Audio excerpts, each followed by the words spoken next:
Greetings, YouTube. As I've said in the past, I have a great deal of respect for Fred Clark, also known as the Slacktivist. He writes about evangelical Christianity a great deal. He is an evangelical Christian, and he is not satisfied with the way evangelical Christianity is putting itself forth in the world.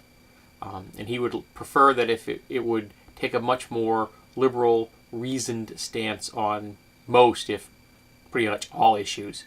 And he did a post recently concerning the age of the whole concept that life begins at conception. And he puts a quote in here. This quote was written in 1968 by someone working for Billy Graham. You probably know who Billy Graham is if you're involved, if you know anything about the evangelical Christianity. And this quote's rather interesting. God does not regard the fetus as a soul, no matter how far gestation has progressed.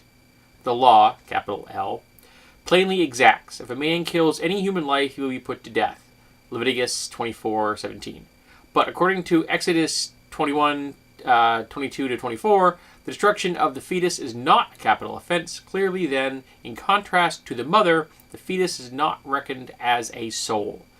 Now, Fred rightfully states that you could not get that statement published in any evangelical Christian newsletter or magazine today. In fact, you would probably not be allowed to post that on their websites.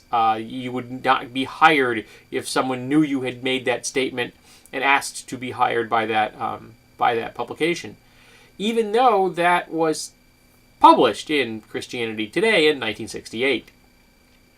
So sometime between 1968 and 2012, some really strange things began to happen. And the article I'm going to link to is going to go into much better and for fuller detail than I can. But what I find fascinating about this is, frankly, I didn't know the details of the whole Christian stance on life began at conception or not, because I didn't agree with it. I have never thought life began at conception. And when I was a Catholic, we never got into that. Maybe they should have, I don't know. But I did belong to a somewhat liberal Catholic church. We had a folk band. I had a buddy that played the drums. So it was kind of a flash of insight when I read this article. And Fred so clearly laid it out that this particular issue is actually not that old. And it is not something that is being brought forth as a true biblical concept to the masses in America.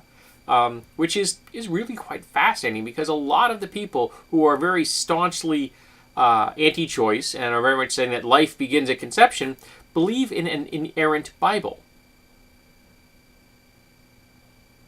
If the Bible is inerrant, and the Bible says that it's not a soul, how can that life be started at conception? So I'm a little confused there. But then again, I'm a little confused why you would necessarily want to base your entire life on a Bronze Age book. While I'm a man of faith, I am not a man that endorses willful ignorance or trying to hold to things that don't work. Now, the Bible as metaphor, I got no problem with it.